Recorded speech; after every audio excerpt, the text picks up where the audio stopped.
Hello friends, welcome to UPSC वाला हिंदी।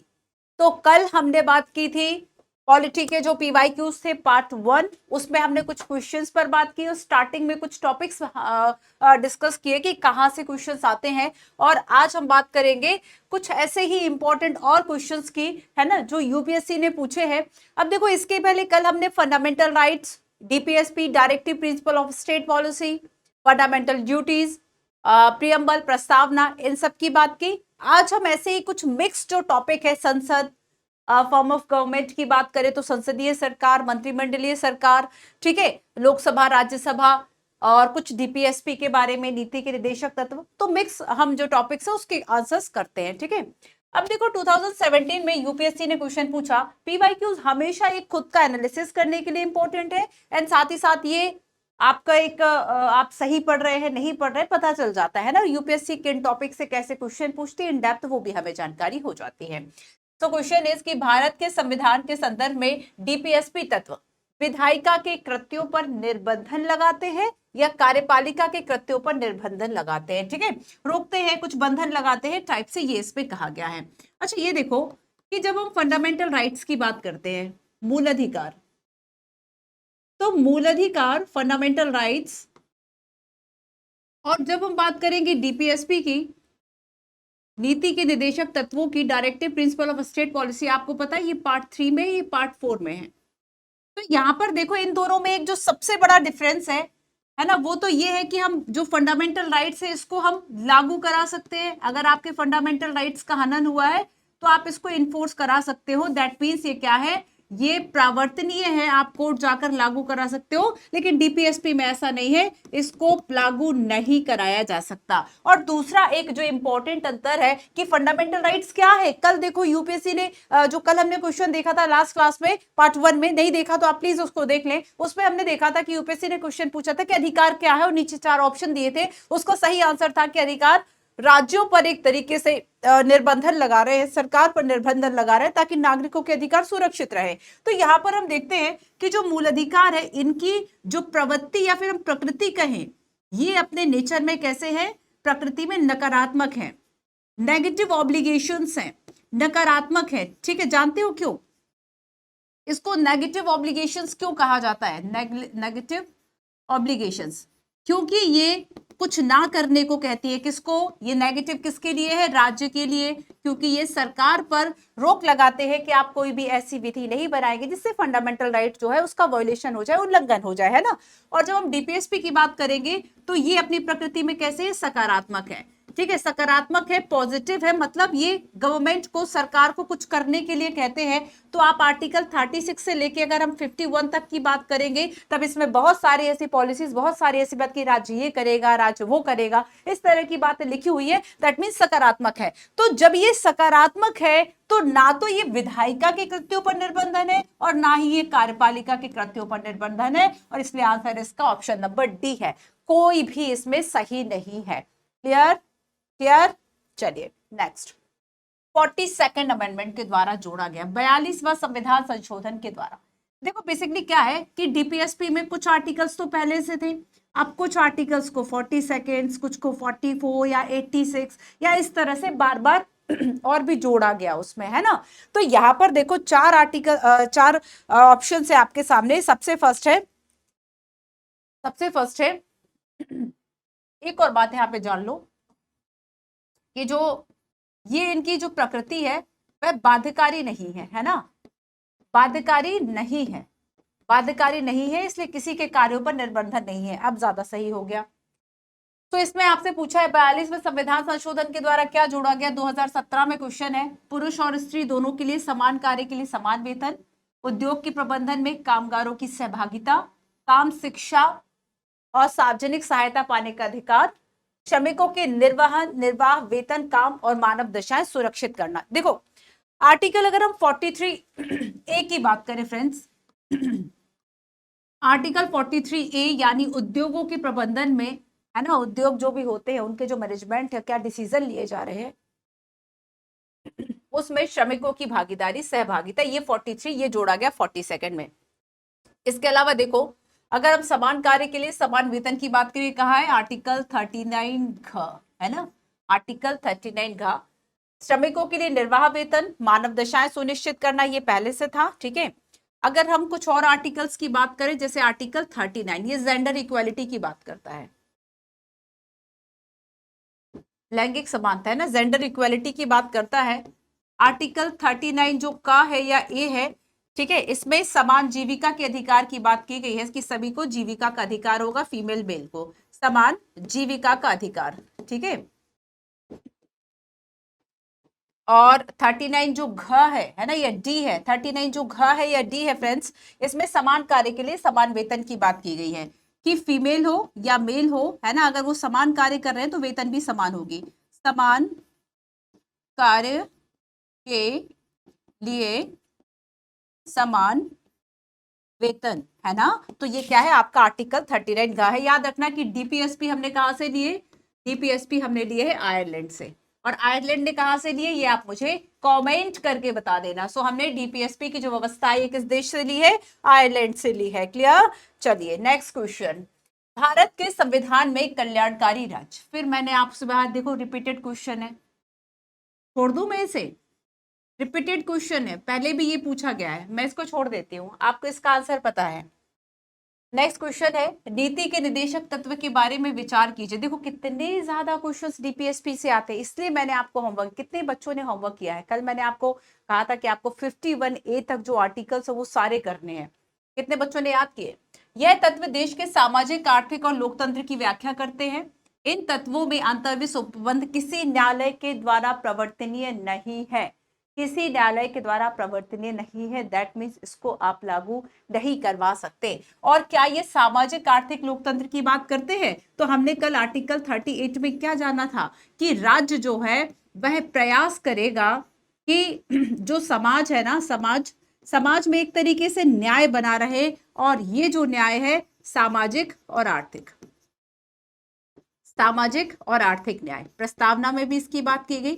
तो सामाजिक और आर्थिक न्याय, अगर हम जस्टिस की बात करेंगे तो यहां पर डीपीएसपी में प्रावधान किए गए हैं, जैसे कि हम कहते हैं कि राज्य जो है लोगों के सार्वजनिक स्वास्थ्य का ख्याल रखेगा, और आर्टिकल 47 याद करो,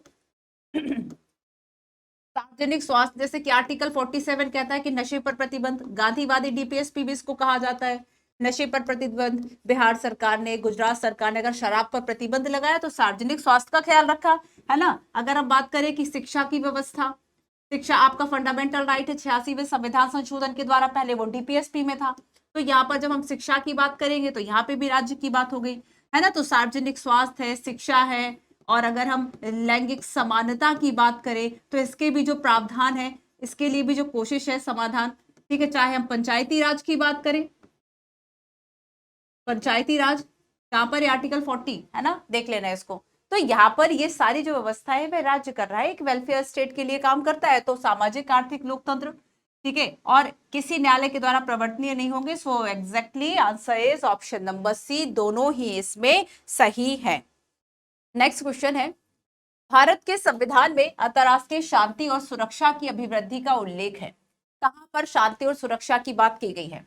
लास्ट हमने देखा था कि आर्टिकल 50 से भी क्वेश्चन आ चुका, आर्टिकल 50 जिसमें शक्ति के पृथक्करण की बात की गई थी, सेपरेशन ऑफ पावर, है ना, जिसमें शक्ति के पृथक्करण की बात की गई थी। तो यहाँ पर देखो शक्ति का पृथक्करण हमने देख लिया था कि जिसमें कार्यपालिका का अनावश्यक हस्तक्षेप न्यायपालिका में रोका जा सके, और यहाँ पर थोड़ा सा हम आगे बढ़ते हैं आर्टिकल 51, तो यहाँ पर इंटरनेशनल पीस की बात की जाती है, और ये आपका आर्टिकल कौन सा हो जाता है, डीपीएसपी, क्योंकि आर्टिकल 36 से लेके 51 तक आपका नीति के निदेशक तत्व, और इसमें जो अनुच्छेद 51 है, 51 है, ये कहता है कि राष्ट्रों के मध्य, ये कहता है कि राष्ट्रों के मध्य, ठीक है, एक तरीके से शांति और जो न्याय है, न्याय संगत संबंध होने चाहिए, न्याय संगत संबंध होने चाहिए।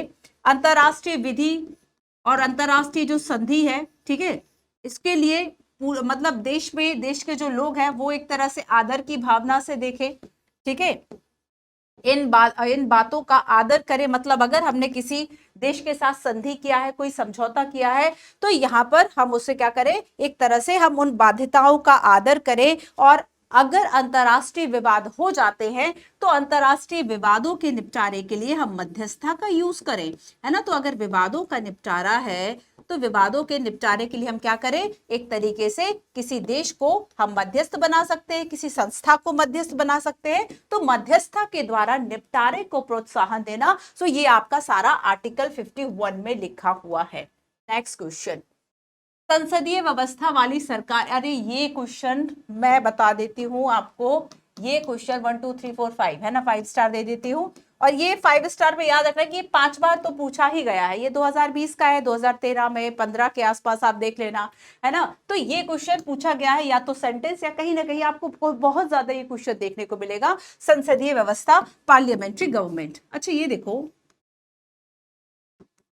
बताओ जरा क्या आंसर होगा। देखो अगर हम संसदीय व्यवस्था की बात करें तो ये व्यवस्था हमने कहां से ली है, ये व्यवस्था हमने ली है ब्रिटेन से।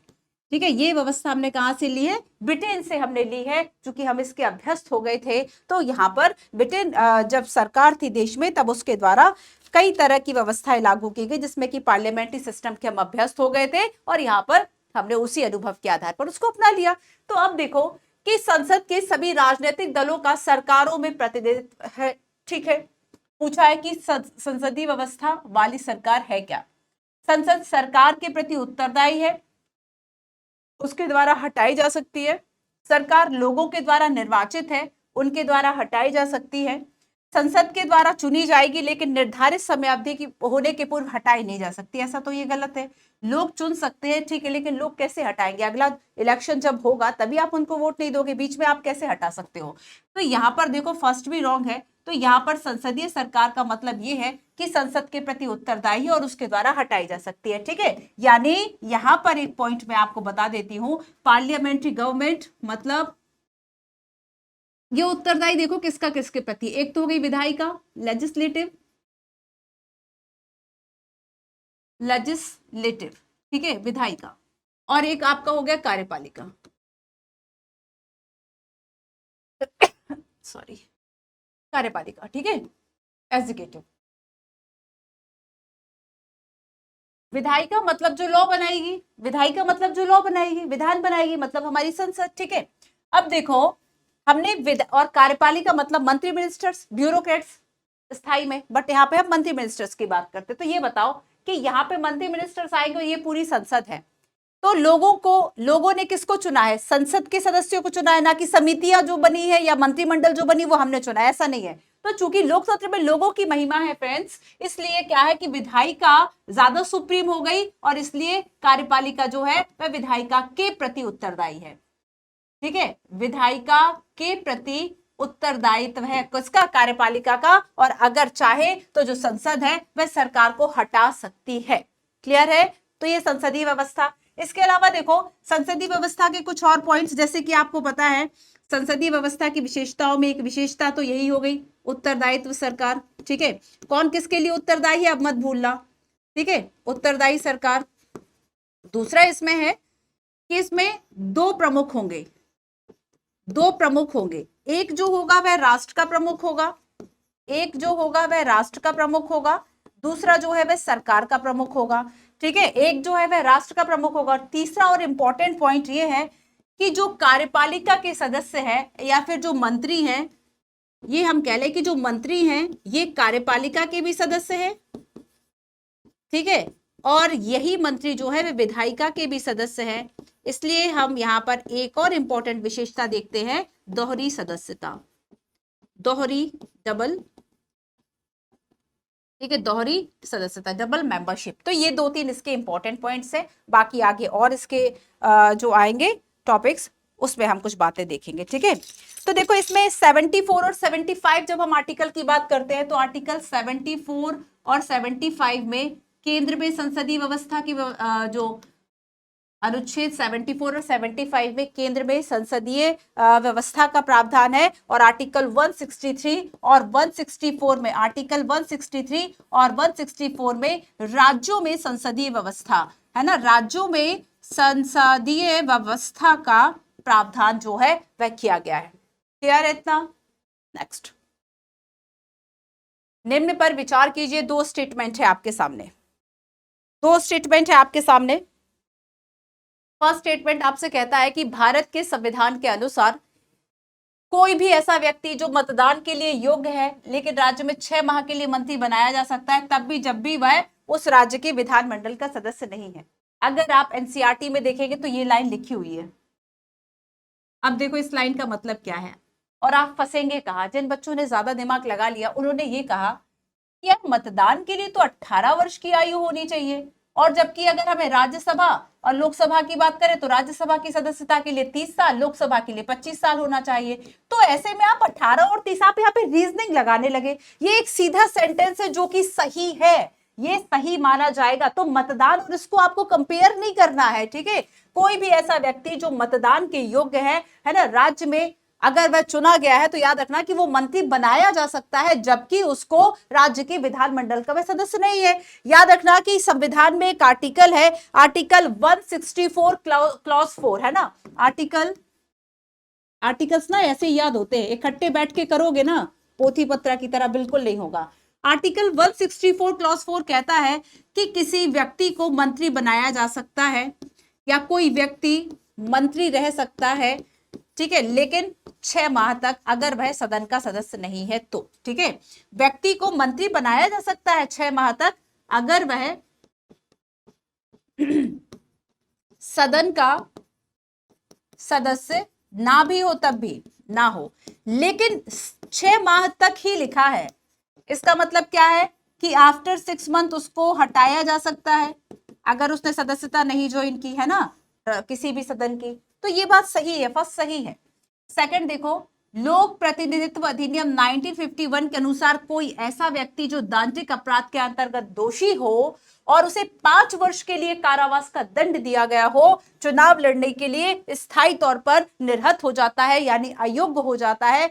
आहत और निर्हत जो वर्ड है ना, ये आहर्ताएं निर्हरताएं ये सब थोड़ा सा ध्यान दिया करो, भले ही वह कारावास से मुक्त हो चुका हो। अच्छा देखो बच्चों कि जब हम 1951 की बात करेंगे तो ये लोक प्रतिनिधित्व अधिनियम जो 1951 है ना, इसमें काफी सारी जो योग्यताएं है वह सांसद सदस्यों के लिए दी हुई है कि आप किन आधारों पर और योग्यताएं और अयोग्यताएं जो है आपकी, मतलब अगर हम ये कहें कि किन आधारों पर डिस्क्वालीफाई होंगे, है ना, क्या आपके क्वालिफाई होने की कंडीशन से शर्त है, तो बहुत सारी बातें लोक प्रतिनिधित्व अधिनियम 1951 में लिखी गई है। अब यहाँ पर देखो इसमें यह लिखा गया है कि अगर आपको 2 वर्ष की सजा हुई हो, है ना, कोई आपने अपराध किया और 2 वर्ष की सजा हुई हो, तब आप अगले 6 वर्षों तक आप चुनाव के लिए अयोग्य हैं। मतलब आप चुनाव नहीं लड़ सकते अगले 6 वर्षों तक मुक्त होने के बाद। मतलब ये पूरा जो टाइम पीरियड था वह 8 साल का हो गया, है ना। तो यहां पर याद रखना कि सेकंड जो है वह रॉन्ग है, फर्स्ट स्टेटमेंट इसमें सही है। सो आंसर इज,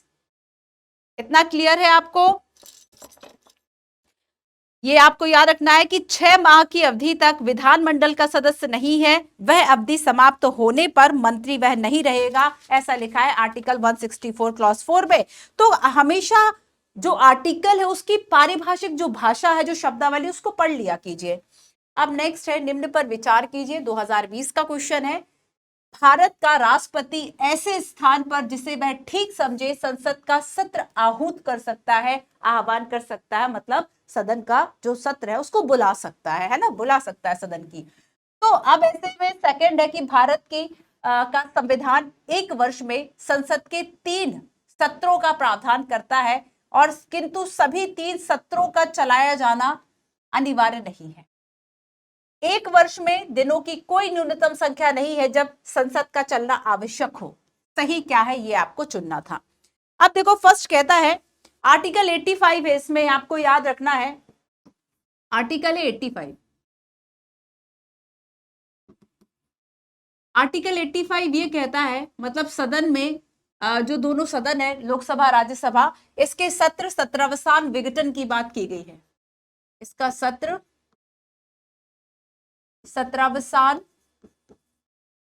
सत्रावसान ये पढ़ लेना आप, ये सब है क्या। और विघटन का जो प्रावधान है वह किया गया है ना। और यहाँ पे कहा गया कि राष्ट्रपति जो है वह सदन का अधिवेशन बुलाएंगे, ठीक है। साथ ही सेकंड अगर हम देखें कि 3 सत्र होते हैं, ये बात सही है, ठीक है। 3 सत्र होते हैं, जैसे कि अगर हम पहला कहें तो बजट सेशन जो फरवरी मार्च है ना, दूसरा आपका मानसून सेशन है, दूसरा आपका क्या है, मानसून सेशन है, मानसूनी सत्र है, और तीसरा हम कहें शीतकालीन सत्र है, शीतकालीन सत्र। तो 3 सत्र होते हैं, ये बात सही है, लेकिन संविधान में इसका वर्णन है, ये बात गलत है। थर्ड स्टेटमेंट कहता है क्यों कोई न्यूनतम संख्या निर्धारित नहीं है जब संसद का चलाया जाना आवश्यक रहा हो। तो ऐसे में आपका आंसर क्या समझ में आता है आपको? फर्स्ट मैंने आपको बता दिया, सेकंड मैंने आपको बता दिया कि रॉन्ग है, answer is option number C, 1 और 3 जो है ये सही है। ठीक है, तो देखो सदन की अगर हम अंतिम बैठक की बात करें, सदन के सत्र की अंतिम बैठक की बात करें, और नया जो सत्र मतलब नया जो सत्र होगा, उन दोनों के बीच में 6 माह से ज्यादा का अंतर नहीं होना चाहिए। और ये जो बात है ये यूपीएससी पूछ चुका है। 1 वर्ष में न्यूनतम संख्या बिल्कुल भी निर्धारित नहीं है, लेकिन याद रखना कि जब हम सुझाव की बात करेंगे ना, कि संसद की अगर हम देखें कि वर्तमान में एक मेंस का भी एक क्वेश्चन आता है, जिसमें कि पूछा जाता है कि अगर हम संसद की उपयोगिता की बात करें, है ना, कि संसद जो है इसको चलाने में और सारी चीजों में बहुत खर्चा होता है, और अगर हम इसकी इज्जत नहीं करेंगे, ठीक तरीके से नहीं चलाएंगे, तो कैसे काम बनेगा? अगर कम बैठक होंगी तब कैसे काम बनेगा? कैसे आप विधेयक और बाहर की चीजों को लेके आओगे? तो यहाँ पर है कि अगर संसद की उपयोगिता को बढ़ाना है तब आपको ऐसी न्यूनतम संख्या निर्धारित करनी चाहिए, क्योंकि विश्व के अगर हम कुछ इंपॉर्टेंट मतलब ऐसे देशों की बात करें जिनके संविधान में ये व्यवस्था की गई है कि सदन जो है उसके न्यूनतम दिन इतने होंगे या घंटे इतने होंगे। चलिए नेक्स्ट क्वेश्चन, राज्यसभा और लोकसभा की समान शक्तियां किस क्षेत्र में है? देखो जब आप संसद पढ़ोगे, ध्यान से सुनना, जब आप संसद पढ़ोगे तो संसद के 2 सदन, एक आपका राज्यसभा है ना, और एक आपका लोकसभा। तो संसद के सदन में ये दोनों आएंगे। इसके अलावा जब संसद की बात होगी तो संसद में क्या क्या आता है? राज्यसभा, लोकसभा और राष्ट्रपति। तो याद रखना फ्रेंड्स कि जब हम राज्यसभा की बात करेंगे, है ना, तो यहाँ पर इन दोनों को कैसे पढ़ते हैं? कुछ शक्तियां ऐसी है जो कि राज्यसभा को विशेष है, मतलब केवल राज्यसभा के पास ही है। कुछ शक्तियां ऐसी है जिसमें कि लोकसभा सुप्रीम है और ये लोकसभा के लिए विशेष है, यानी केवल कुछ शक्तियां लोकसभा के लिए, पहली बात। दूसरी बात यह है कि कुछ शक्तियां ऐसी है जिसमें ये दोनों जो है उनको समान शक्तियां प्राप्त है। ठीक है, तो यहाँ पर समान शक्तियों से जो क्वेश्चन है वह पूछा गया है। तो नई अखिल भारतीय सेवाओं का सृजन, आपको पता है नई अखिल भारतीय सेवाएं क्या होती है? जैसे कि पहले था आईएएस था और आईपीएस था, बाद में 1966 में आईएफएस यानी फॉरेन जो आपका फॉरेस्ट सर्विस है, वन सेवा, विदेश सेवा नहीं, है ना। तो यहाँ पर आईएफएस जो है इसको जोड़ा गया। तो नई अखिल भारतीय सेवाओं के अगर हम गठित करने के विषय की बात करें कि नई अखिल भारतीय सेवाओं को कौन गठित कर सकता है, तो आपको याद रखना है फ्रेंड्स कि यहाँ पर जो नई अखिल भारतीय सेवाएं हैं, आर्टिकल 312 है ना, 312 अनुच्छेद 312 के तहत इसके संबंध में विशेष शक्तियां प्राप्त किसको है? राज्यसभा ऐसा कर सकता है। तो याद रखना आर्टिकल 312 किसके हिस्से में चला गया? राज्यसभा। ठीक है, तब ये कैंसिल हो गया। अब देखो इसमें क्या पूछा? दोनों की समान शक्तियां हैं। संविधान में संशोधन करने की शक्ति, सरकार को हटाने की शक्ति। सरकार को हटाने की शक्ति यहां पर लेकर आओगे क्या? सरकार को हटाने की शक्ति किसके पास है? लोकसभा के पास है ना। सरकार को हटाने की शक्ति किसके पास है? लोकसभा के पास है। कटौती प्रस्ताव प्रस्तुत करने की शक्ति, तो ये दोनों शक्तियों अगर हम स्पेशली कहें लोकसभा के पास है। अब आपका एक ऑप्शन बचता है जो कि ऑप्शन नंबर बी है ना। ऑप्शन नंबर बी है कि संविधान में संशोधन करने की। याद रखना कि अगर आपको संविधान में कोई संशोधन करना है, कौन सा आर्टिकल है, कौन सा भाग है, तो संविधान में संशोधन करने की शक्ति राज्यसभा और लोकसभा दोनों को कैसी होगी? बराबर होगी। संविधान संशोधन का प्रस्ताव किसी भी सदन से शुरू किया जाता है। संविधान संशोधन में समान शक्तियां हैं, और याद रखना इसको पारित कराने के लिए, संविधान संशोधन को पारित कराने के लिए कौन सा बहुमत है? अलग अलग सदनों द्वारा, अलग अलग, साथ में नहीं, अलग अलग सदनों द्वारा विशेष बहुमत से जब संविधान संशोधन का जो विधेयक है वह पारित हो जाएगा तभी वह आगे बढ़ सकता है। तो इसके लिए कैसे बहुमत की आवश्यकता होती है? विशेष बहुमत, है ना। विशेष बहुमत मतलब कुल सदन सदस्य संख्या का, सदन की कुल सदस्यता का बहुमत या फिर उपस्थित और मतदान देने वालों का 2/3। तो यहां पर हम देखेंगे विशेष बहुमत, वो भी अलग अलग सदन का, विशेष बहुमत और वो भी अलग अलग सदन में, है ना। तो यहाँ पर ये याद रखना, इसमें संयुक्त अधिवेशन का प्रावधान नहीं है। संयुक्त अधिवेशन मतलब आपका जो आर्टिकल 108 है, संयुक्त अधिवेशन मतलब आपका अनुच्छेद 108 में क्या कहा गया है कि अगर कोई मतभेद हो और विधेयक इंपॉर्टेंट होता, दोनों लोकसभा राज्यसभा दोनों को साथ में बिठाकर भी जो मतभेद है वह सॉल्व कराया जा सकता है। लेकिन धन विधेयक के बारे में संयुक्त अधिवेशन नहीं हो सकता और संविधान संशोधन को लेकर संयुक्त अधिवेशन नहीं हो सकता, क्योंकि फिर से ध्यान से सुनो, संविधान संशोधन का जो ये का अगर हम बात करें तो ये जो विषय है दोनों सदनों के द्वारा अलग अलग विशेष बहुमत से पारित होना आवश्यक होता है। क्लियर। इसके अलावा देखो दो और शक्तियां बताऊंगी जो राज्यसभा की विशेष शक्ति है।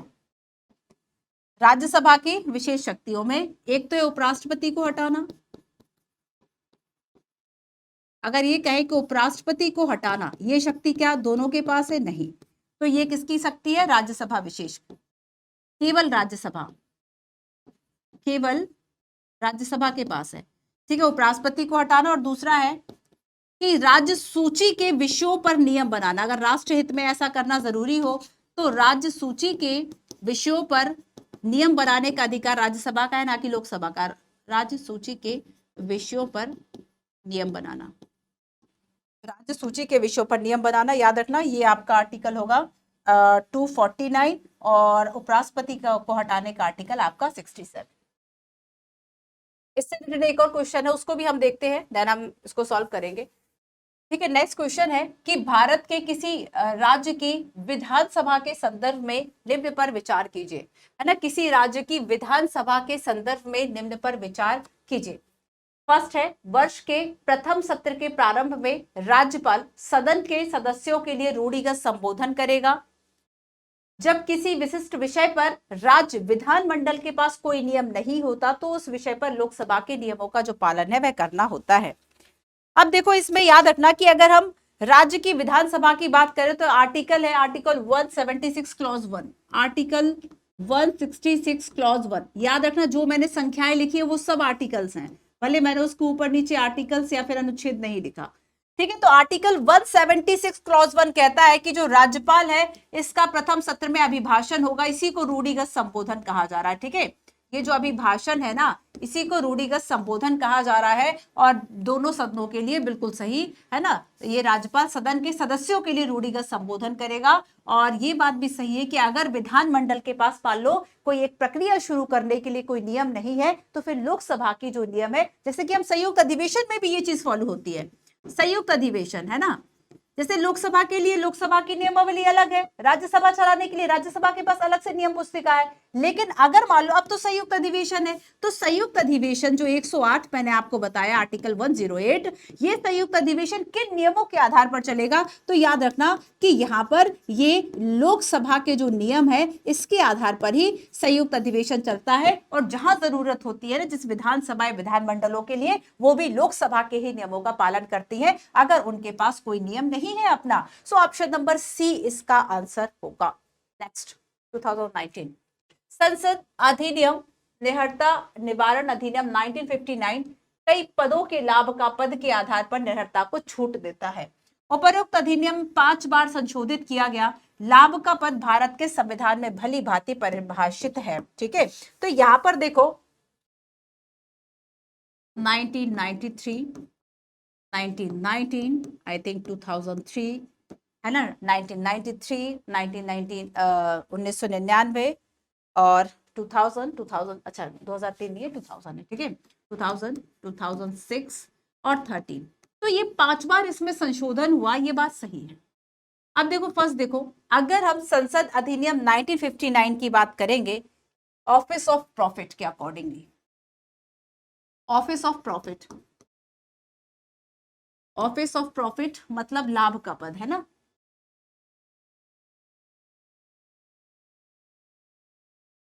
देखो, लाभ का पद मतलब होता है जिस पद पर रहते हुए कोई शख्स सरकार की ओर से किसी भी तरह का जो लाभ है वो प्राप्त करने का अधिकारी हो जाता है, उसको लाभ का पद कहते हैं। लेकिन अगर आप इस लाभ के पद पर है तो क्या आप मंत्री मिनिस्टर बन सकते हैं, उसकी अयोग्यता की बात यहाँ पर की गई है। तो याद रखना कि भारत के संविधान में इसको भली भांति परिभाषित नहीं किया गया। अब अगर आप इसको हटा पा रहे हैं तब तो आपका आंसर ही आ गया। अगर आप इसको हटा पा रहे हैं, पहली बात भी सही है कि 1959 कई पदों को लाभ के पद के आधार पर निहत्था से छूट देता है, ये बात भी सही है। ठीक है, तो यहां पर देखो, अगर हम लाभ के पद की बात करें कि 5 बार इसमें संशोधन हुआ, 1993, 19, 2000, 2006 और 2013, 5 बार इसमें संशोधन हुआ। और अगर हम आर्टिकल 102, दो आर्टिकल्स इसमें आपको याद रखने हैं, देखो आर्टिकल 102 और आर्टिकल 191, आर्टिकल 102 और आर्टिकल 191। आर्टिकल 102 हम देखेंगे कि जो हमारे संसद सदस्य है उसके लिए बात करेगा कि लाभ के पद के आधार पर क्या योग्यता है। और आर्टिकल 91 जो है ये विधानमंडल के लिए बात करता है ना, विधानसभा विधानमंडल के जो सदस्य इसके लिए बात करता है। तो यहाँ पर फ्रेंड्स जिक्र किया गया है लेकिन यहाँ पे परिभाषित नहीं है। तो संविधान में क्या है, जिक्र है लेकिन परिभाषा नहीं है। तो जिस इंपॉर्टेंट चीज की परिभाषा है या नहीं है, खूब यूपीएससी यहां से क्वेश्चन पूछता है। क्लियर? ठीक है, अगर कोई व्यक्ति लाभ के पद पर होता है तो वह संसद का सदस्य नहीं होता। अगर आप देखेंगे तो लास्ट ईयर ऐसी चर्चा रही थी कि अगर हम दिल्ली के लेफ्टिनेंट गवर्नर की बात करें, लेफ्टिनेंट, तो उनके द्वारा एलजी जो है, विवाद आप सुनते होंगे, ठीक है, उनके द्वारा आप पार्टी के 20 सदस्यों को लाभ के पद के आधार पर कि वह कहीं और भी जुड़े हुए हैं उनको हटा दिया गया था। ठीक है, अयोग्य करार दिया गया था, फिर मुकदमा चला। धन विधेयक की बात करेंगे, मनी बिल की बात करेंगे। ठीक है, मनी बिल, धन विधेयक,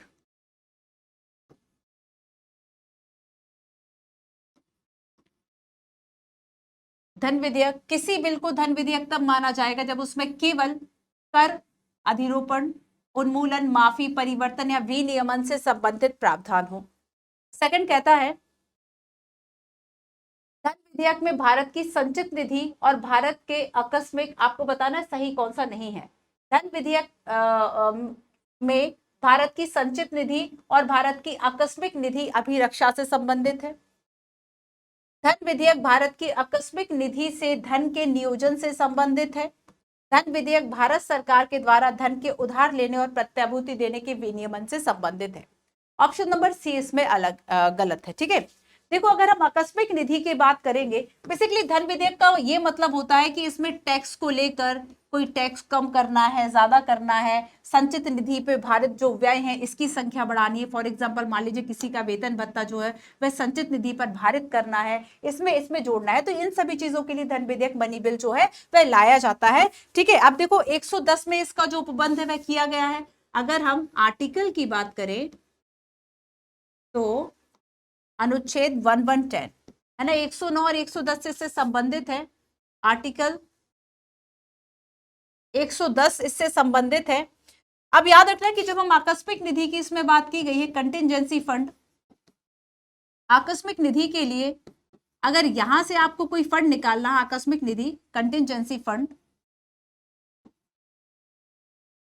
देखो कंटिजेंसी फंड बेसिकली मान लो कोई हमारे पास कोई एक्स्ट्रा ऐसा चार्ज आ गया है ना, ये राष्ट्रपति के अधीन होती है। सबसे पहले ये जानो, राष्ट्रपति के अधीन होती है, संसद के नहीं। राष्ट्रपति या कार्यपालिका शब्द भी आ सकता है, राष्ट्रपति के अधीन होगी। कंटिजेंसी फंड मतलब कोई अनएक्सपेक्टेड आउटफ्लो है, कोई स्पेशली अगर हम कोई इमरजेंसी है या इकोनॉमिक क्राइसिस है या कोई मान लो आर्थिक कोई आपात हो गया है ना, इकोनॉमिक क्राइसिस है, तो इस तरह से आकस्मिक जो निधि है इसका यूज किया जाता है। लेकिन इसके लिए संसद की परमिशन की आवश्यकता नहीं होती, इससे धन निकालने के लिए संसद की परमिशन की आवश्यकता नहीं होती, कार्यपालिका की आवश्यकता होती। तो या तो कार्यपालिका शब्द मिल सकता है और अगर ज्यादा स्पेसिफाइड वर्ड मिला तो आपको राष्ट्रपति वर्ड मिलेगा। ठीक है, तो आकस्मिक निधि का आपको ये याद रखना है।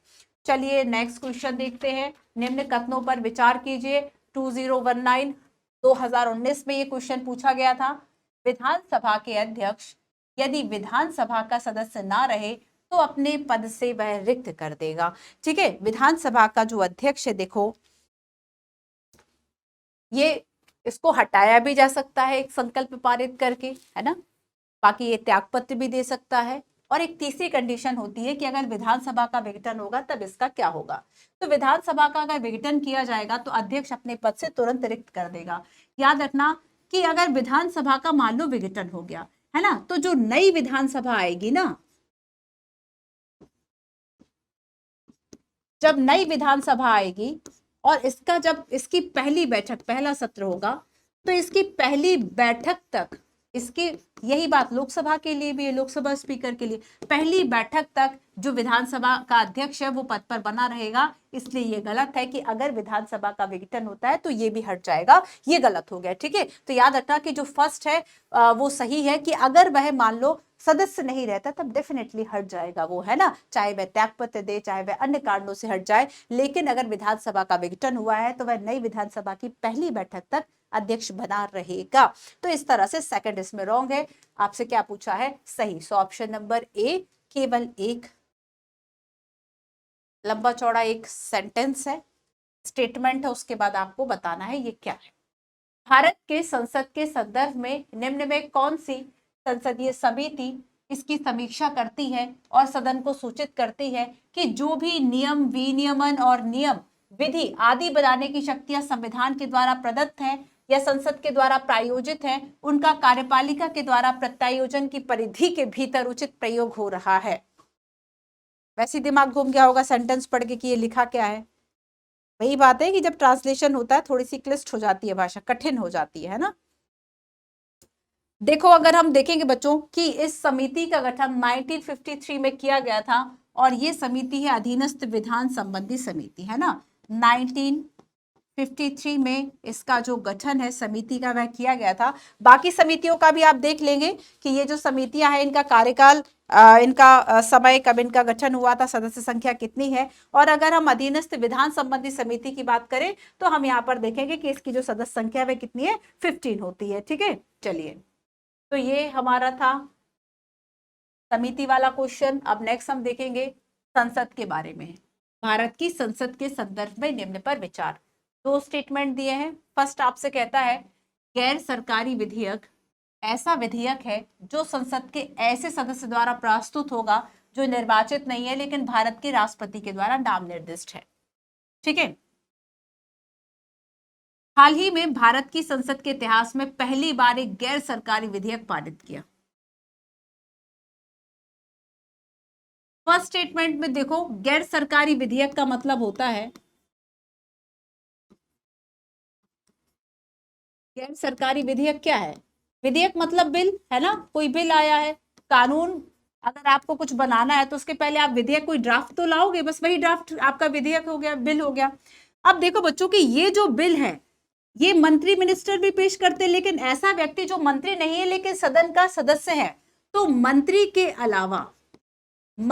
अलावा अन्य सदस्य, अन्य जो सदन के सदस्य हैं वो अगर बिल पेश करते हैं, अन्य सदन के सदस्य अगर जो बिल है वह पेश करते हैं, इसको गैर सरकारी कहा जाता है। ठीक है, इसको क्या कहा जाता है? गैर सरकारी जो है वह कहा जाता है। ये आपको बात याद रखनी है। तो यहाँ पर क्या है कि दोनों ही जो स्टेटमेंट है वह गलत है।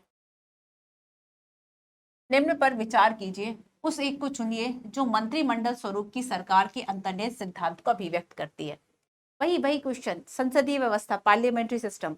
पार्लियामेंट्री सिस्टम की अगर हम बात करें तो उसमें हम देखेंगे कि जैसे आर्टिकल 74 क्या कहता है कि एक मंत्री परिषद होगी राष्ट्रपति की सलाह के लिए, लेकिन वो जो मंत्री परिषद है, ठीक है, वो मंत्री परिषद का प्रमुख कौन होगा? पीएम, है ना। तो यहाँ पर संसदीय जो व्यवस्था है उसको मंत्रिमंडलीय सरकार का प्रारूप भी कहा जाता है। और इसलिए जो संसदीय सरकार की विशेषता और जो यूपीएससी ने 5 बार पूछी है वही विशेषता होगी। अब इसमें ढूंढो जरा ये क्या होगा? मंत्रिमंडलीय स्वरूप की सरकार, ऐसी सरकार के विरुद्ध आलोचना को कम से कम करने की व्यवस्था जिसके उत्तरदायित्व जटिल है और सभी को संतोष के लिए निष्पादित करना कठिन हो। नहीं समझ आया। कामकाज में तेजी लाने की क्रियाविधि, सरकार के जनता के प्रति सामूहिक उत्तरदायित्व को सुनिश्चित करने के लिए संसदीय लोकतंत्र की क्रियाविधि, संसदीय लोकतंत्र की क्रियाविधि, है ना। और शासन अध्यक्ष के हाथों को मजबूत करने का एक साधन जिसका जनता पर नियंत्रण। चलो छोड़ दो, आंसर क्या समझ में आया? तो मंत्रिमंडलीय स्वरूप की जब हम सरकार की बात करेंगे कि इसमें सामूहिक उत्तरदायित्व बेसिकली रहता है सरकार का, है ना। और हम देखेंगे कि लोकसभा यानी जिसको जनता का सदन कहा जाता है, लोगों ने आपको चुना है, इसलिए हम देखेंगे कि सरकार का जो उत्तरदायित्व है वह जनता के मतलब एक तरह से सामूहिक उत्तरदायित्व होगा। तो बेसिकली जो संसदीय लोकतंत्र की विशेषता है, संसदीय लोकतंत्र की क्या विशेषता थी कि जो विधायिका है, ठीक है, विधायिका एक तरीके से सुप्रीम होगी। तो विधायिका, जो कार्यपालिका है ना, कार्यपालिका विधायिका के प्रति उत्तरदायी है।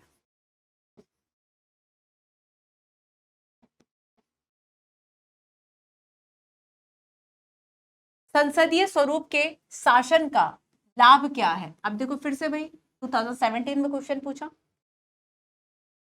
आपको यहां पर एक वर्ड दिख रहा होगा, कार्यपालिका विधायिका के प्रति उत्तरदायी बनी रहती है। कार्यपालिका जो है वह विधायिका के प्रति उत्तरदायी बनी रहती है। तो क्या आप उत्तरदायी वर्ड से अब पहुंच पा रहे हैं उस तक? देखो एक बार बेसिक क्लियर हो जाए ना, फिर उससे लाख क्वेश्चंस आ जाए, आप कर ले जाओगे। तो यहाँ पर कार्यपालिका विधा, अब आप समझ गए ना कि कार्यपालिका विधायिका के, अब देखो देखो जैसे कंफ्यूजन क्या होता है, आप ये भूल जाओगे किसका किसके प्रति उत्तरदायित्व। न्यायपालिका का तो डेफिनेटली आप नहीं लाओगे, लेकिन आप ये भूल जाओगे कि इसका उत्तरदायित्व इसके प्रति है कि इसका उत्तरदायित्व इसके प्रति है। तो मैं फिर से एक बार बता दूं कि विधायिका मतलब लेजिस्लेटिव, है ना, लेजिस्लेटिव जो मतलब लॉ मेकिंग का काम करती है, और ये हमारी संसद हो गई, ठीक है। अब देखो चूंकि संसद के सदस्यों को लोगों के द्वारा निर्वाचित किया जाता है, संसद के सदस्य, संसद में कौन बैठा है? जो लोगों ने निर्वाचित किया है ना, जनता के द्वारा, लोगों द्वारा निर्वाचित, जनता वर्ड ज्यादा सही होगा, जनता लिख लेना, ठीक है। तो यहाँ पर जनता के द्वारा निर्वाचित किया गया। चूंकि आप डेमोक्रेसी में देखेंगे, लोकतंत्र में लोगों की महिमा है, तो डेमोक्रेसी में लोगों का मत ज्यादा इंपॉर्टेंट है। अब यहाँ पर कार्यपालिका कौन है? एग्जीक्यूटिव, और इस एग्जीक्यूटिव में कौन आएंगे? मंत्री मिनिस्टर्स, है ना, जो लॉ को इन्फोर्स, लागू कराने का काम करेंगे। तो इन्हें तो हमने नहीं चुना, हमने मिनिस्टर थोड़ी बनाया कि रेल मंत्री कौन होगा, इसके लिए आपने वोट दिया? नहीं दिया। अब प्रधानमंत्री के द्वारा ये आवंटन हो जाता है ना। तो यहाँ पर देखो कि जब डेमोक्रेसी में लोगों का महत्व है, तो ऑब्वियस सी बात है कि संसद इंपॉर्टेंट है, यानी विधायिका इंपॉर्टेंट है। विधायिका मतलब जो विधान बनाए, जो लॉ मेकिंग करे, तो संसद बनाएगी, है ना। तो इसलिए क्या है कि जो मंत्री मिनिस्टर है उनका उत्तरदायित्व संसद के प्रति। अब आ गया समझ में? जिसको अभी भी नहीं आया तो अब कुछ नहीं हो सकता, है ना, आप रिपीट करके ही देख लेना। भारत की संसद किसके द्वारा मंत्री परिषद के कृत्यों के ऊपर नियंत्रण रखती है? अगर मंत्री परिषद पर कंट्रोल करना है तब कैसे रखोगे? स्थगन प्रस्ताव, प्रश्नकाल या अनुपूरक प्रश्न? प्रश्न पूछकर क्या किसी पर कंट्रोल किया जा सकता है? बिल्कुल किया जा सकता है कि मंत्री मिनिस्टर से जो प्रश्न है वह पूछे जाए, आपने ये योजना लागू करवाई थी, इस योजना का क्या है, ठीक है। यहाँ पर एक वर्ड आपको दिख रहा है जो कि स्थगन प्रस्ताव, एडजर्नमेंट मोशन,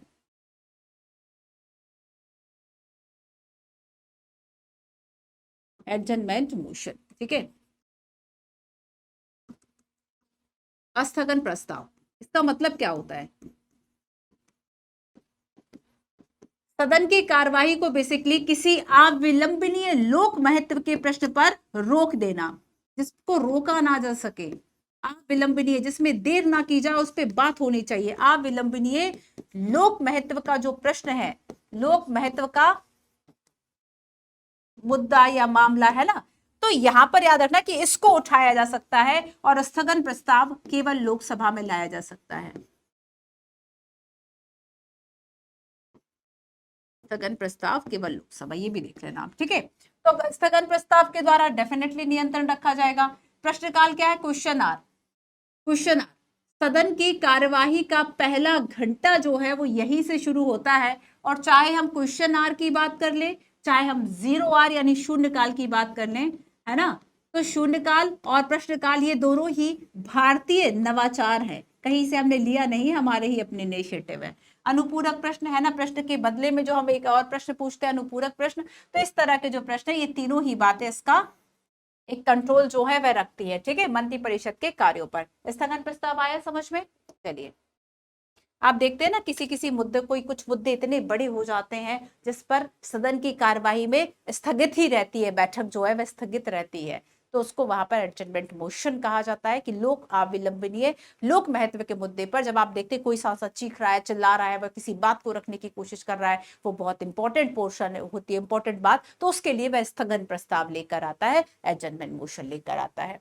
लोकसभा के निर्वाचन के लिए नामांकन पत्र, अगर आपको लोकसभा के लिए इसके चुना जाना है तो उसका जो निर्वाचन होता है उसके लिए आप पहले एक पत्र भरोगे, जो नामांकन पत्र होगे, नॉमिनेशन कराओगे, है ना। तो ये जो नामांकन पत्र है भारत में निवास करने वाले किसी भी व्यक्ति द्वारा, जिस निर्वाचन क्षेत्र में लड़ा जाना है वहां के किसी निवासी द्वारा, भारत के किसी नागरिक द्वारा, नाम किसी निर्वाचन क्षेत्र की मतदाता सूची में हो के द्वारा दाखिल, और भारत के किसी भी नागरिक द्वारा दाखिल।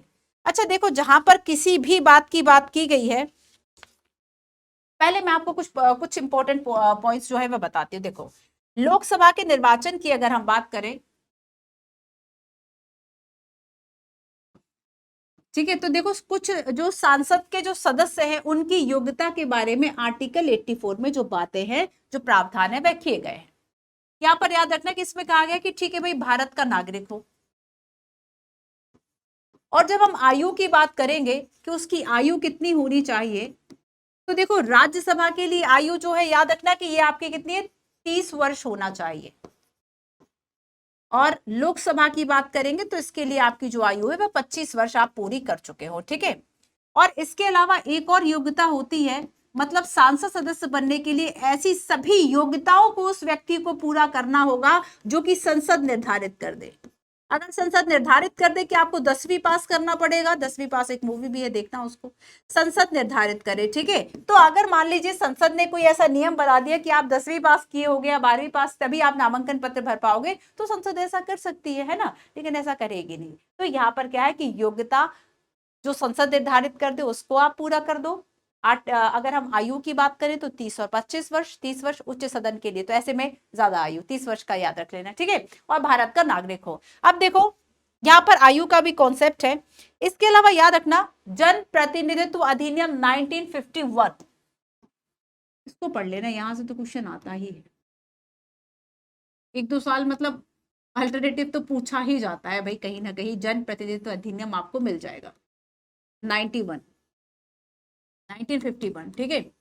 ये अधिनियम क्या कहता है, इसमें भी कुछ योग्यताएं बताई गई है। इसमें यह कहा गया है कि अगर कोई व्यक्ति उस जगह का रहने वाला नहीं, निवासी नहीं, उसका वहां की मतदाता सूची में नाम नहीं है, तो वो वहां से चुनाव नहीं लड़ सकता। ऐसा कहाँ कहा गया है, जन प्रतिनिधित्व अधिनियम 1951। तो देखो, निवास करने वाले किसी भी व्यक्ति, अरे भाई किसी भी व्यक्ति की आयु की बात की गई है, भारत के किसी भी नागरिक के द्वारा, ये भी गलत हो गया। जिस निर्वाचन क्षेत्र में लड़ा जाना है वहां के किसी निवासी द्वारा, अरे यहाँ पे तो बताया ही नहीं किस निवासी के द्वारा, किसी निवासी के द्वारा, तो वो 15 साल का हो वो भी तो निवासी हो गया, ये भी कट गया, है ना। अब देखो बस यही शब्दों को ध्यान से देखना है, भारत के किसी नागरिक द्वारा जिसका नाम, अब देखो यहां पे क्लियर किया है, निर्वाचन क्षेत्र की मतदाता सूची में हो, है ना, मतदाता सूची में नाम हो, तो यहाँ पर 18+ हो गया, मतदाता सूची में हो, ठीक है। तो ऑप्शन नंबर सी, एक तो निर्वाचन क्षेत्र की मतदाता सूची में उसका नाम हो, उसके द्वारा दाखिल किया जा सकता है और नामांकन पत्र लोकसभा के लिए, ठीक है। आयु की सीमा है 25 वर्ष, ध्यान रखना। निम्न पर विचार कीजिए, लोकसभा अथवा राज्य के विधानसभा के निर्वाचन में जीतने वाले उम्मीदवार को निर्वाचित घोषित किए जाने के लिए मतदान को कम से कम 50% पाना जरूरी है। आपको लगता है कि इतना मेरिट सिस्टम हमारे यहाँ अप्लाई है? भारत के संविधान में अधिकथित उपबंधों के अनुसार लोकसभा में अध्यक्ष का पद बहुमत पाने वाले दल को जाता है और उपाध्यक्ष का पद विपक्ष को जाता है, ऐसा संविधान में कहा गया। देखो पढ़ना सीखो, लाइन को ध्यान से पढ़ना सीखो। भारत के संविधान में अधिकथित उपबंधों के अनुसार, मतलब संविधान में दिया गया ये उपबंध, ये परंपरा है बेसिकली, एक तरह से कुछ चीजें परंपरा से नहीं चलती, परंपरा है ना, तो बस ये परंपरा है, संविधान में नहीं है। पहली बात आ जाओ, अब देखो इसका आंसर तो हो गया ऑप्शन नंबर डी, पर है क्यों, ये तो हमने देख लिया कि परंपरा है, पहला वाला गलत क्यों है? एफपीटीपी सुना है?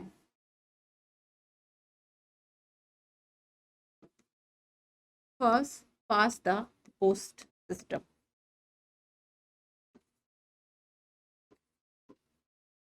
ये सिस्टम क्या कहता है?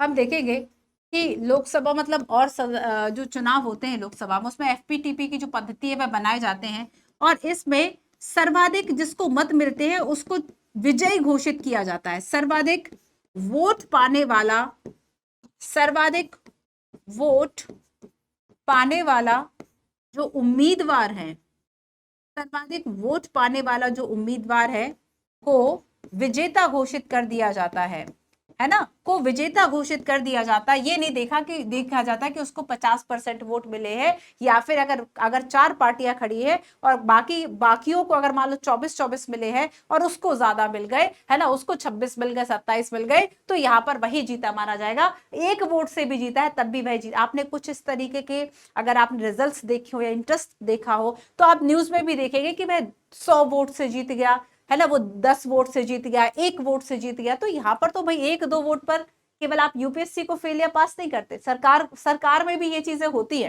तो अगर आप देखेंगे तो हमारे यहाँ का वोट सिस्टम जब ऐसा है तो उसमें 50% मत देना जरूरी नहीं है, पाना जरूरी नहीं होता वोट, ठीक है। तो यहाँ पर दोनों ही जो है वह गलत है। लोकसभा में लंबित कोई विधेयक उसके 17वां साल पर व्यक्तिगत हो जाता है, खत्म हो गया। राज्यसभा में लंबित कोई विधेयक, विधायक नहीं विधेयक है, ठीक है, कोई विधेयक जिसे लोकसभा में पारित नहीं किया है, लोकसभा के विघटन पर व्यपगत नहीं होगा। 17वां साल, ठीक है, यहाँ पर प्रोरोगेशन 17वां साल की बात की गई है। अब ध्यान से सुनो, थोड़ा सा इस तरह की चीजों को देख लिया करो, है ना, ठीक से देख लिया करो। देखो यहाँ पर अगर हम 17वां सत्र की बात करें और 17वां साल की बात करें, शब्दों पे ध्यान देना। 17वां साल विघटन तो 5 वर्ष पे हो रहा है। प्रोरोगेशन इसका मतलब क्या होता है, मतलब जैसे कि हमने देखा कि 3 सत्र होते हैं, तो 17वां साल मतलब किसी सत्र को ये समाप्त कर देगा। जब हम 17वां साल की बात करेंगे तो यहाँ पर सदन का जो सत्र है किसी सत्र को समाप्त कर देगा। ये किसी बैठक को समाप्त नहीं कर रहा कि आज खत्म हो गई बैठक कल शुरू होगी, ये पूरे सत्र को समाप्त कर देता है, उसको 17वां साल कहते हैं, ठीक है। और याद रखना कि ये कौन करेगा 17वां साल, राष्ट्रपति के द्वारा, राष्ट्रपति के द्वारा ये घोषणा की जाती है। तो यहां पर याद रखना है आपको एक और बात कि यहां से सत्र समाप्त हो रहा है, विघटन नहीं हो रहा है ना, एक सत्र समाप्त होगा ना कि विघटन। विघटन वो 5 वर्षों पे, ना कि विघटन, है ना, विघटन नहीं होगा। तो यहां पे आपको याद रखना है कि जो फर्स्ट है वो रॉन्ग होगा, दूसरा बिल्कुल सही होगा। फर्स्ट इसलिए रॉन्ग है क्योंकि लोकसभा का कोई विधेयक है तो उसके 17वां साल पर विधेयक पर व्यपगत क्यों होगा, है ना, वो फिर से जब दोबारा से बजट सत्र में कोई एक विधेयक लाया गया तो हमने देखा कि अब जो है वह बीच का एक तरह से समय आ गया, सत्र जो है वह समाप्त हो गया, 17वां साल हो गया, कोई बात नहीं, उसको अगले मानसून बजट में उठा लेंगे, मानसून सत्र में उठा लेंगे, सॉरी, है ना, बजट सेशन के बाद। फिर अगर मानसून सत्र में वो विधेयक जो है वह नहीं पारित हो सका, उसको आगे शीतकालीन सत्र में उठा लेंगे, सत्र में उठा लेंगे। तो इस तरीके से उसको हम फिर बाद में भी उठा सकते हैं, तो वो समाप्त नहीं होगा।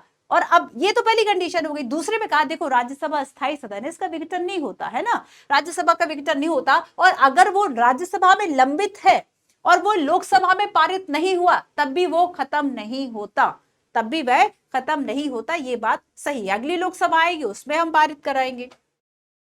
राष्ट्रहित में भारत की संसद राज्य सूची के किसी भी विषय पर विधायी संसद लिखा हुआ है ना, विधायी शक्ति प्राप्त कर लेगी अगर वह इसके लिए एक संकल्प लोकसभा के द्वारा अपनी संपूर्ण सदस्यता के साधारण बहुमत से पारित कर दे, लोकसभा द्वारा अपनी संपूर्ण सदस्य संख्या के कम से कम 2/3 से पारित कर दे। अच्छा ये बताओ कि इसके पहले मैं आपको आर्टिकल 249 बता चुकी हूं जब मैंने 312 बताया था। आर्टिकल 249 क्या कहता है कि जो राज्यसभा है, राज्यसभा क्या करेगी, राज्यसभा के पास ये स्पेशल पावर होगा कि राज्य सूची के विषयों पर राष्ट्रहित में अगर जरूरी समझेगी तो नियम बनाएगी, राज्य सूची के विषयों पर, ठीक है, नियम बनाने का अधिकार राज्यसभा को है ना कि लोकसभा को। तो आपके ये तो दोनों ही कट गए, आपने इसको दोनों को ही हटा दिया, जिसको केवल इतना भी याद है कि ये काम राज्यसभा का है। अब देखो अब हम इसमें फंस गए, अब इसमें ये फंस गए कि हमें राज्यसभा तो पता था बट इसमें ये पूछ लिया संपूर्ण सदस्यता के साधारण बहुमत से और उपस्थित और मत देने वाले सदस्यों के कम से कम 2/3 यानी विशेष बहुमत से। तो अगर विशेष काम है, बहुत ज्यादा विशेष काम है, जैसे कि हम संविधान संशोधन की बात कर लें, विशेष काम हो गए, तो ये साधारण बहुमत से कैसे हो सकते हैं? तो याद रखना, अब इसको हम साथ में पढ़ते हैं, है ना। राष्ट्रहित में भारत की संसद राज्य सूची के किसी भी विषय पर विधायी शक्ति प्राप्त कर लेती है यदि इसके लिए एक संकल्प राज्यसभा द्वारा अपने उपस्थित और मत देने वाले सदस्यों के कम से कम 2/3 बहुमत से पारित कर लिया जाए। लास्ट क्वेश्चन, निम्न पर विचार कीजिए। राज्यसभा में धन विधेयक को अस्वीकार करने या संशोधित करने की शक्ति नहीं होती। राज्यसभा अनुदान की मांगों पर मतदान नहीं कर सकती। राज्यसभा में वार्षिक वित्तीय विवरण पर चर्चा नहीं होगी। चलो यहां से शुरू करते हैं, ये गलत है। अगर हम बजट शब्द की बात करें तो संविधान में इसका उल्लेख नहीं है। हाँ, हालांकि अनुच्छेद 112 वार्षिक वित्तीय विवरण, एनुअल फाइनेंशियल स्टेटमेंट की बात करता है, वार्षिक वित्तीय विवरण की बात करता है, ठीक है। और याद रखना कि ये इसकी चर्चा और पेश किया जाना लोकसभा और राज्यसभा दोनों में होता है, तो यहाँ पे चर्चा नहीं हो सकती, राज्यसभा में, गलत हो गया। राज्यसभा अनुदान की मांगों पर मतदान नहीं कर सकती, ये बात सही है, क्योंकि यहाँ पर मतदान केवल लोकसभा करती है। अनुदान की मांगों पर वोटिंग, मतदान का अधिकार केवल और केवल लोकसभा को है, इसका विशेष अधिकार हो गया। राज्यसभा में धन विधेयक को अस्वीकार करने या संशोधित करने की जो शक्ति है वह नहीं होती, ठीक है। अच्छा, इससे हमारा ये दो तो कैंसिल हो गए। अब बचा है ऑप्शन ए और ऑप्शन बी। ऑप्शन ए और ऑप्शन बी, हमने देखा कि जो सेकंड है वो सही है, ठीक है। तो सेकंड कहां पर दिख रहा है आपको? ऑप्शन नंबर बी में समझ में आ रहा है आपको? ऑप्शन नंबर बी में समझ में आ रहा है, बस यही इसका आंसर है, ठीक है। अब देखो फर्स्ट वाला और देख लो कि अगर हम राज्यसभा की बात करें, याद रखना फ्रेंड्स कि धन विधेयक की अगर हम बात करेंगे तो धन विधेयक के बारे में, मनी बिल के बारे में जो स्पेशल शक्ति है वह किसकी? लोकसभा की है, मनी बिल, है ना। धन विधेयक की स्पेशल पावर किसके पास है? लोकसभा के पास है। देखो लोकसभा राज्यसभा को भेजती है, नो डाउट, राज्यसभा को धन विधेयक ये भेजा जाता है, लेकिन राज्यसभा इसको अगर 14 दिन तक ही अपने पास मैक्स टू मैक्स रोक सकती है, और अगर 14 दिन तक अगर उसने वापस नहीं भेजा तो उसको स्वतः पारित मान लिया जाता है, स्वतः पारित मान लिया जाता है। राज्यसभा उसमें कुछ सुझाव या संशोधन करे भी तो लोकसभा उसको माने ना माने ये टोटली लोकसभा के ऊपर रहता है। तो आज हमने ये सारे जो क्वेश्चन है वो सॉल्व किए, ठीक है। चलिए मिलते हैं हम अपने पार्ट 3 में।